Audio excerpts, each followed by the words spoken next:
بسم اللہ الرحمن الرحیم۔ السلام علیکم۔ امید ہے آپ سب دوست خیریت سے ہوں گے۔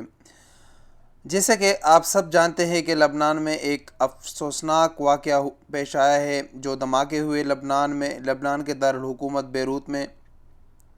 آج اسی ویڈیو میں ہم اس کے متعلق بات کریں گے کہ کیا یہ دھماکے کسی دہشت گرد تنظیم نے کیے یا کیا واقعہ پیش آیا، اس کے متعلق تفصیلی گفتگو کریں گے۔ لبنان کے دارالحکومت بیروت میں منگل کو ہونے والے دھماکے کی وجہ حکام کے مطابق ایمونیم نائٹریٹ تھا، جو کہ فرٹیلائزر یا کھاد میں استعمال ہونے والا کیمیائی مادہ ہے اور گزشتہ کئی دہائیوں میں ہونے والے صنعتی حادثات یا دھماکوں کی وجہ ہے۔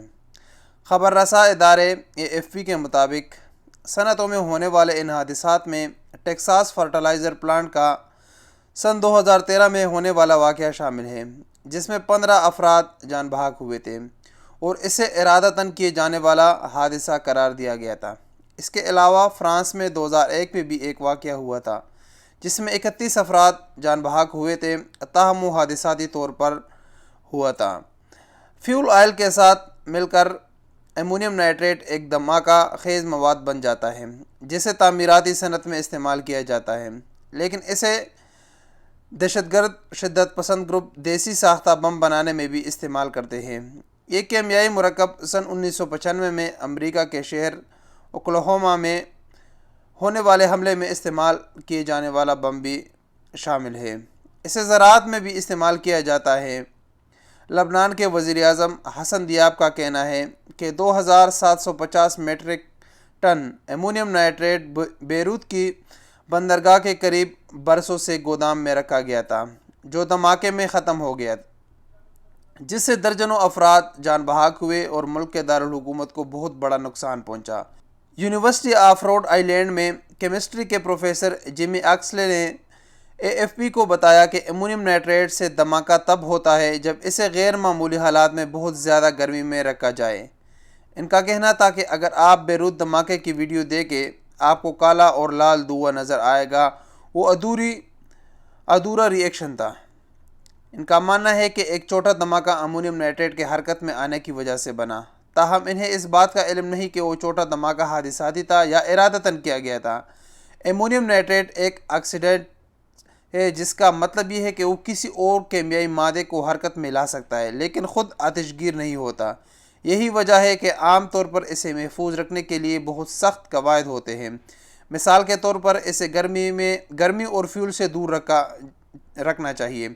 حتیٰ کہ یورپی یونین کے بہت سے ممالک میں ایمونیم نائٹریٹ میں کیلشیم کاربونیٹ ملا کر رکھنے کی تجویز کی جاتی ہے، کیونکہ ان دونوں کو ملا کر کیلشیم ایمونیم نائٹریٹ بننا ہے جو کہ محفوظ ہوتا ہے۔ امریکہ میں اوکلاہوما حملے کے بعد قواعد سخت کر دیے گئے تھے۔ امریکہ میں chemical facility and terrorism standards کے تحت وہ جگہ جہاں 900 کلو گرام سے زیادہ ایمونیم نائٹریٹ رکھا جاتا ہے، ان کا معائنہ کیا جاتا ہے۔ دھماکوں کے خطرات کے باوجود جیمی ایکسلے کا کہنا ہے کہ ایمونیم نائٹریٹ کا زراعت اور تعمیرات میں استعمال ناگزیر ہے۔ ان کا کہنا تھا کہ دھماکہ خیز مواد کے بغیر ہمارے پاس ہی جدید دنیا نہ ہوتی اور ایمونیم نائٹریٹ کے بغیر ہم موجودہ آبادی کو خوراک مہیا نہ کر سکتے تھے۔ انہوں نے مزید کہا کہ ہمیں ایمونیم نائٹریٹ کی ضرورت ہے، لیکن بس اس بات کا دھیان رکھنا ہے کہ ہم اس سے کیا کر رہے ہیں۔ تو یہ اس دھماکوں کی مکمل تفصیلات تھی۔ ایمونیم نائٹریٹ آپ لوگ جانتے بھی ہوں گے، پاکستان میں بھی یہ کافی زیادہ یوز کیا جاتا ہے زراعت کے شعبے میں۔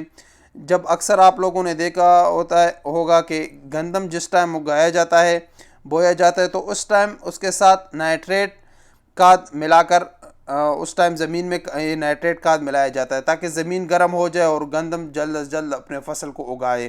تو یہ زراعت میں اور جو کنسٹرکشن انڈسٹری اس میں کافی زیادہ یوز کیا جاتا ہے۔ تو یہ اس ویڈیو کی اس دھماکوں کی مکمل تفصیلات تھے۔ یہ کسی طالبان گروپ یا دہشت گرد گروپ یا کسی گروپ نے نہیں کیے، لیکن ایک کیمیائی مواد ہے، اس کی وجہ سے یہ ہوئے ہیں۔ اللہ تعالیٰ سب جان بحق ہونے والوں کو جنت الفردوس نصیب کرے۔ السلام علیکم ورحمۃ اللہ وبرکاتہ۔